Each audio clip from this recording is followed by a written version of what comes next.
नमस्कार दोस्तों।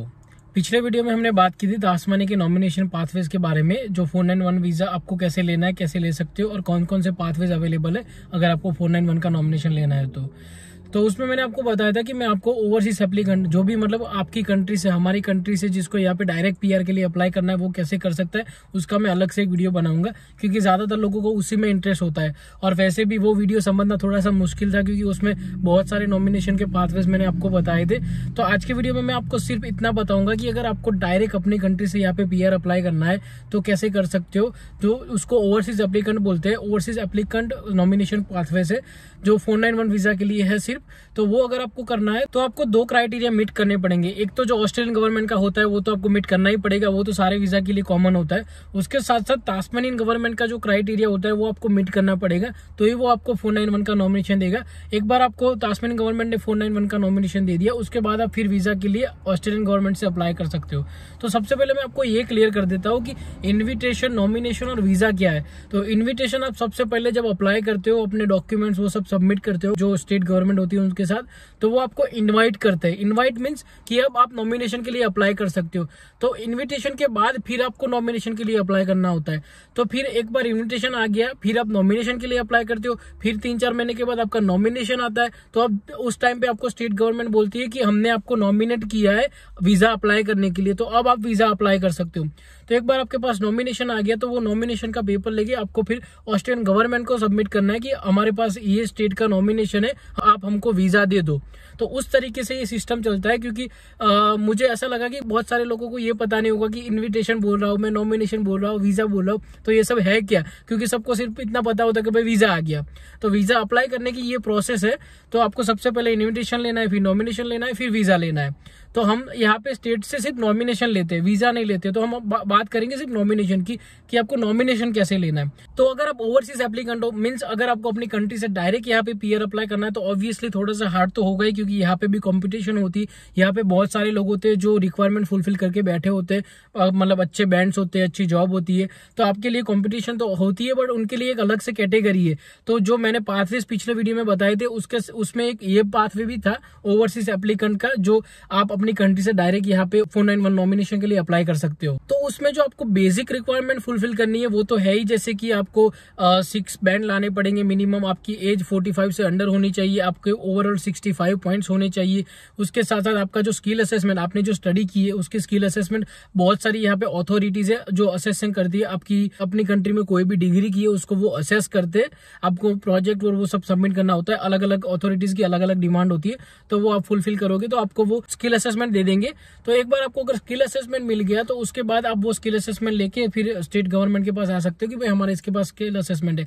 उसके साथ साथ आपका जो ऑक्यूपेशन हो, जैसे कि आपका कोई मेडिकल हो, इंजीनियरिंग हो, अकाउंटिंग हो, तो वो ऑक्यूपेशन लिस्ट होता है एवरी स्टेट का। तो वो स्टेट के ऑक्यूपेशन लिस्ट में आपका ऑक्यूपेशन होना जरूरी है। तो इस तरीके से जो बेसिक जो रिक्वायरमेंट है वो तो है ही, उसके साथ साथ स्टेट की रिक्वायरमेंट है। तो तास्मानिया स्टेट गवर्नमेंट की क्या रिक्वायरमेंट है अगर उनको आपको डायरेक्ट पीआर देना है तो उनकी सबसे पहली रिक्वायरमेंट ये है कि आपको गोल्ड एट्रीब्यूट की क्राइटेरिया मीट करनी पड़ेगी। तो मैंने पिछले वीडियो में आपको एक्सप्लेन किया था कि गोल्ड, ग्रीन, ऑरेंज 3 कैटेगरी क्या है, कैसे काम करती है। गोल्ड कैटेगरी प्रीटी मच ऐसा है कि आपके पास अच्छी जॉब होनी चाहिए, अच्छा एक्सपीरियंस होना चाहिए। उसके बाद आपको जॉब ऑफर मिलना चाहिए यहाँ पे तास्मानिया का कोई भी एम्प्लॉयर है उससे, और वो आपका जैसे कि आपने इंजीनियरिंग किया तो इंजीनियरिंग के क्लोजली रिलेटेड कोई जॉब हो, उसका जॉब ऑफर अगर आपको मिल जाता है तो आप इस स्ट्रीम के अंडर अप्लाई कर सकते हो। फॉर एग्जांपल मैंने मैकेनिकल इंजीनियरिंग किया है, अगर मुझे मैकेनिकल इंजीनियरिंग रिलेटेड कोई जॉब मिल जाती है, ऐसा नहीं कि कंपलसरी मैकेनिकल रिलेटेड, तो क्लोजली रिलेटेड कोई जॉब ऑफर मुझे मिल जाता है तो मैं वो जॉब ऑफर दिखा के नॉमिनेशन के लिए अप्लाई कर सकता हूँ। उसके बाद उनकी एक ये रिक्वायरमेंट भी होती है कि हस्बैंड वाइफ दोनों साथ में आ रहे हो, तो आप दोनों कहीं पे भी ऑस्ट्रेलिया में पिछले 1 साल में रहे नहीं होने चाहिए। आप अपनी कंट्री से यहाँ पे डायरेक्ट आ रहे हो, पिछले 1 साल में अगर आप कहीं पे भी रहे हो ऑस्ट्रेलिया में कोई भी स्टेट में, तो आप इस नॉमिनेशन पाथवे के लिए एलिजिबल नहीं हो पाओगे। उसके साथ साथ आप जिसका जॉब ऑफर ले रहे हो जो कंपनी से, वो कंपनी 12 महीने से पुरानी होनी चाहिए और यहाँ पे एक्टिवली अपना बिजनेस ऑपरेट करती होनी चाहिए। चाहिए, क्योंकि क्या होता है कभी कभी लोग अपनी डुप्लीकेट कंपनी बना देते हैं और उनको ऑफर लेटर दे देते, पैसे कमा लेते। तो उस तरीके से नहीं चलता है, क्योंकि यहाँ पे उनको आपको दिखाना पड़ेगा कि जिस कंपनी में आपने अप्लाई किया है वो कंपनी जेन्युइन है। वो ऐसे ही कोई कंपनी रातों रात ऊपर नहीं हो गई और आपने उसमें से जॉब ऑफर लेटर नहीं ले लिया है। तो आपको उनको प्रूफ देना पड़ेगा कि जो आप कंपनी में से ऑफर लेटर लाए वो जेन्युइन है। उसके साथ साथ आपको जो वेजेस मिलेंगे, जैसे कि आपको अगर एम्प्लॉयमेंट ऑफर मिल गया तो जब एक बार आपको ऑफर लेटर मिलता है तो उसमें कॉन्ट्रैक्ट होता है। तो कॉन्ट्रैक्ट में लिखा होता है कि आपकी मिनिमम वेजेस क्या होती। नॉर्मली अगर आप सैलरी पे होगे तो पूरा सैलरी लिखा होगा, या फिर कभी कभी आप कैजुअल में अप्लाई कर रहे हो तो आपके पर आवर रेट लिखा होगा। बट जो भी वेजेस आपको मिल रहे हैं वो ऑस्ट्रेलियन सिटीजन या परमानेंट रेसिडेंट से कम नहीं होने चाहिए। उनके इक्विवेलेंट मतलब जो भी फेयर वर्क का यहाँ पे जो चलता है, यहाँ पे ऑस्ट्रेलिया में सिस्टम है कि अगर आप किसी को भी जॉब दे रहे हो या कहीं पे भी आप जॉब ले रहे हो तो आपकी जो मिनिमम रिक्वायरमेंट है पे की वो आपको मिलना चाहिए। यहाँ पे जैसे कि बेसिक रिक्वायरमेंट है पे देने की परमानेंट, अगर आप यहाँ पे हो तो $23.23। तो कोई भी कंपनी में अगर आप जाओगे तो उनको वो इतना मिनिमम देना पड़ेगा। उसके बाद अलग अलग सेक्टर्स होते हैं, उसके हिसाब से फिर एज का भी डिफरेंस होता है। कोई अगर अंडर 18 होता है तो उनको थोड़ा सा कम पे होता है, उस तरीके से वो डिफरेंट होता है। बट जो भी हो वो फेयर वर्क के हिसाब से होना चाहिए। वो आप चेक कर सकते हो। आपको कोई भी जॉब मिल रही है तो जो उसमें अवार्ड लिखा होता है, कोई भी अगर आपको यहाँ पे कॉन्ट्रैक्ट दे रहा है तो उस कॉन्ट्रैक्ट में अवार्ड लिखा होता है आपकी जॉब का, तो वो अवार्ड आप चेक कर सकते हो। गूगल पे आराम से आपको मिल जाएगा। वो आप चेक कर सकते हो कि आपका जो अवार्ड है उसके हिसाब से आपका पे है कि नहीं है। प्लस जो भी जॉब आप यहाँ पे अप्लाई कर रहे हो, जो भी कंपनी में आप अप्लाई कर रहे हो, जिस कंपनी में से आपको ऑफर लेटर मिला है उस कंपनी में आपकी पोजीशन की ऑनगोइंग डिमांड होनी जरूरत है। ऐसा नहीं कि आपको कोई ऑफर लेटर दे दिया फिर वो मतलब 2 महीने में 3 महीने में उसकी जॉब खत्म हो जाएगी। तो उसकी ऑनगोइंग डिमांड है, वो आपको प्रूव करना पड़ेगा, तो वही आपको ये नॉमिनेशन मिलेगा। नहीं तो फिर ऐसा चांसेस है कि एक बार इन्विटेशन शायद आ सकता है, फिर नॉमिनेशन आने का चांसेस थोड़ा कम हो जाता है अगर आप ये सब प्रूव नहीं कर पाओगे तो। उसके साथ साथ मसाज थेरापिस्ट का स्पेशली मेंशन किया हुआ है गवर्नमेंट ने कि अगर आप मसाज थेरापिस्ट की जॉब लेके आ रहे हो तो वो जॉब हॉस्पिटल में, एज केयर में या कम्युनिटी केयर में ऐसे कई जगह पे होनी चाहिए, तो ही आप नॉमिनेशन के लिए एलिजिबल हो पाओगे। तो अगर आप ये सारी रिक्वायरमेंट फुलफिल कर पाओगे तो आपको तास्मान गवर्नमेंट से नॉमिनेशन मिल जाएगा।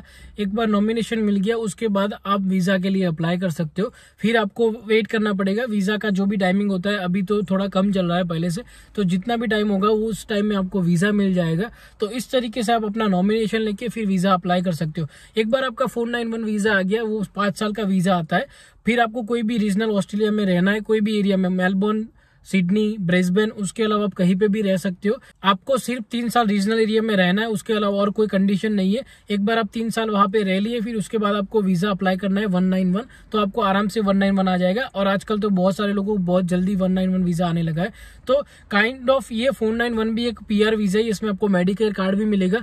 मेडिकेयर कार्ड मतलब जो यहाँ पे गवर्नमेंट की मेडिकल सिस्टम होती है वो आपको फ्री में मिलेगी।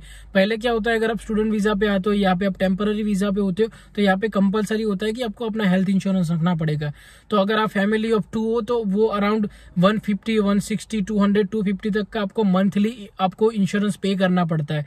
तो वो पैसे आपके बच जाते हैं अगर आपको मेडिकेयर कार्ड मिल जाता है तो और ये भी है कि अगर यहाँ पे आपको कोई बीमारी हो गई, सीवियर बीमारी हो गई, तो आपको कोई टेंशन लेने की जरूरत नहीं है। आपको सिर्फ वो मेडिकेयर कार्ड देना, आपको मेडिकेयर कार्ड नंबर देना है, बाकी सब आपका फ्री में हो जाता है। तो आई होप कि आपको थोड़ा सा क्लियर हो गया होगा कि नॉमिनेशन क्या है, इनविटेशन क्या है, वीजा क्या है, फिर आपको अप्लाई कैसे करना है। अगर आपको ये वीडियो अच्छा लगा तो प्लीज वीडियो को लाइक कीजिए, हमारे चैनल को सब्सक्राइब कीजिए। मिलते हैं फिर नेक्स्ट वीडियो में, तब तक के लिए बाय बाय।